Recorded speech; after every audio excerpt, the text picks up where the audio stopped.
Okay, I want to try something a little different today before we get into the 10 things that you must sell before you retire. I want you to take a mental walkthrough of your house with me, your garage, your basement, and that spare bedroom that technically has a bed in it, but we all know that it's just a storage unit. Now, how much of what you're looking at is actually working for you right now? And how much of it is just there taking up space and silently judging you every time you walk past it? Because here's what most people heading into retirement don't see coming. It's not always what you didn't do that comes back to bite you. Sometimes it's what you're holding on to. Stuff you bought with great intentions, big plans, and apparently a complete lack of storage space awareness. Today, I've got 10 things most people already own that could be quietly working against you in retirement.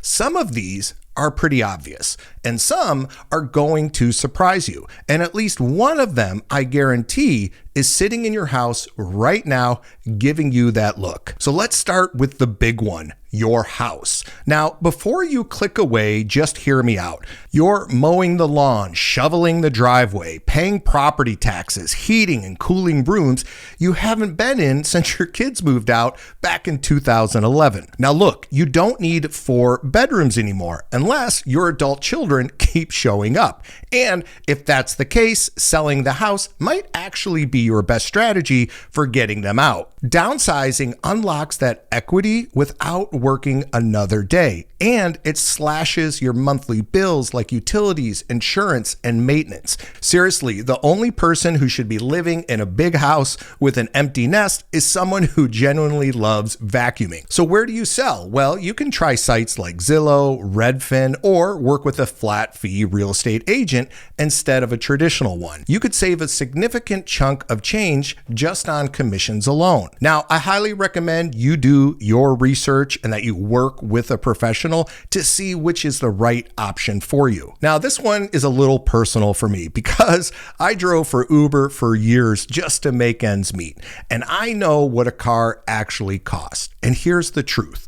Once you stop commuting to a job every day, a second car is basically a money pit with a windshield. Think about it. Insurance, registration, oil changes, tires. It adds up to a shocking amount every year for a car that just sits in your driveway acting like a bad investment.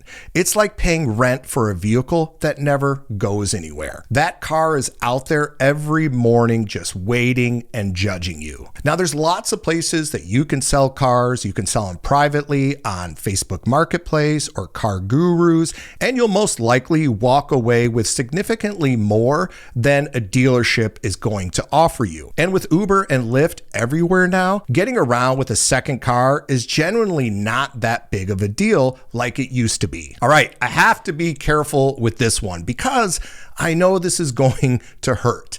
The boat, the RV, the camper. Now, listen, I'm not judging you. When you bought it, you had big plans.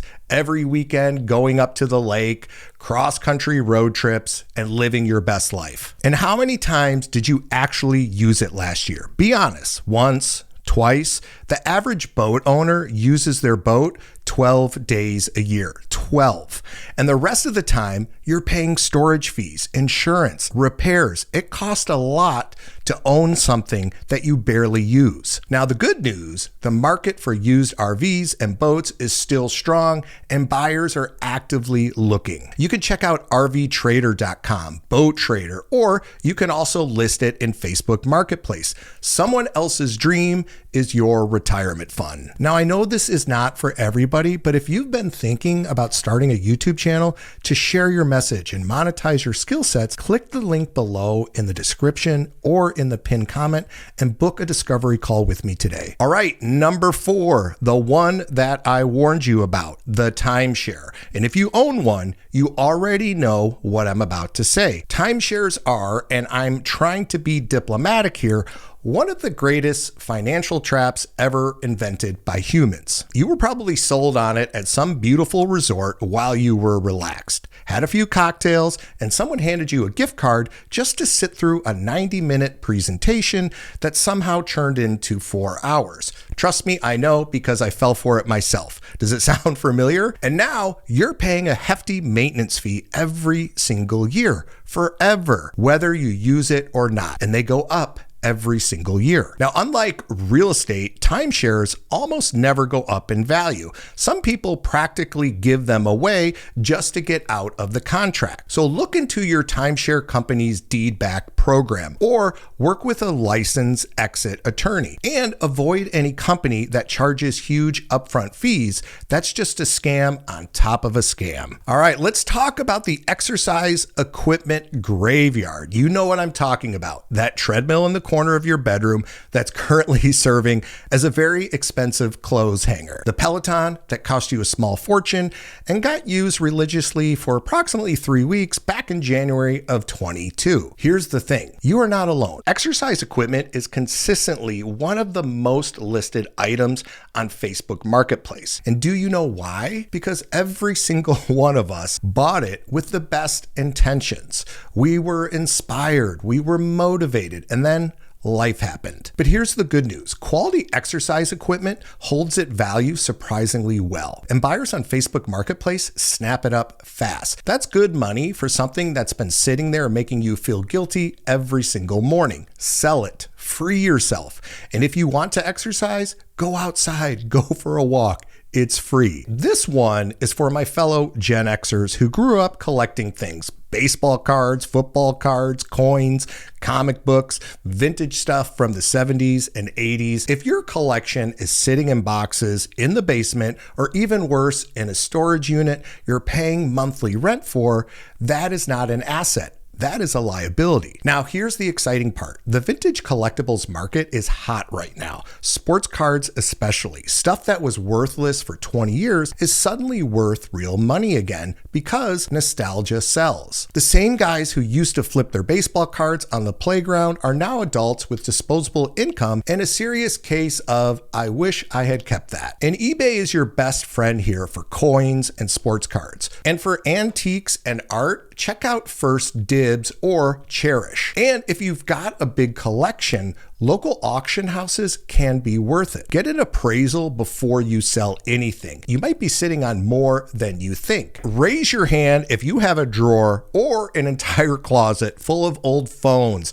tablets, laptops, chargers for devices you don't even own anymore, and roughly 1,000 DVDs, or is that just me? Here's what you may not realize. Those old devices have more resale value than most people think. An old iPhone or Samsung that's been sitting in your junk drawer for 2 years, it's worth money. Old laptops, they're worth money. And don't even get me started on vintage electronics. People are paying real money right now for stuff from the 80s and the 90s. Sites like Swappa and Black Market are the best platforms for phones and laptops. You'll get significantly more than trading them in at a carrier. For the stuff that truly can't be sold, Apple and Best Buy both have trade-in programs where at least you get store credit. Clean out that drawer or that closet. It's like a little treasure hunt, except the treasure is real money. I know this isn't for everybody, but for the select few that are interested in starting a YouTube channel and ready to build something real on YouTube, click the link below in the description or in the pinned comment and book your discovery call. This is a big one that most people don't think about. Fine jewelry and watches sitting unworn in a drawer are dead money. And I'm not talking about your grandmother's ring that has sentimental value. I'm talking about the pieces you bought years ago, wore twice, and haven't touched since. A quality watch can bring in a lot of money at the right marketplace. Fine jewelry, especially gold and diamonds, are incredibly strong right now. And whatever you do, do not walk into a pawn shop. This is the fastest way to get 20 cents on the dollar.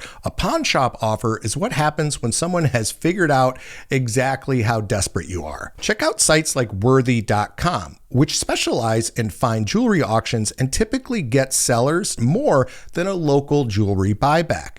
Get multiple quotes, compare them, and then be prepared to be pleasantly surprised. Specialty kitchen appliances. All right, this one might seem small compared to selling your house or your boat, but stick with me. Think about your kitchen. You probably have a KitchenAid mixer you got as a wedding gift, a Vitamix blender, guilty, that set you back a pretty penny. Maybe even a commercial grade espresso machine from when you went through your barista phase. These made total sense when you were hosting Thanksgiving for 22 people and baking Christmas cookies for the entire neighborhood. But in retirement, you're probably cooking for 2, maybe 1, and that KitchenAid is just sitting on your counter, taking up space and making you feel like you should be baking more bread. High-end kitchen appliances have strong resale value on OfferUp and Facebook Marketplace. Buyers snap them up fast, especially brand names. Sell them, downsize your kitchen, and use the money to just go out to eat. You've earned it. Let's talk about clothes and suits that you never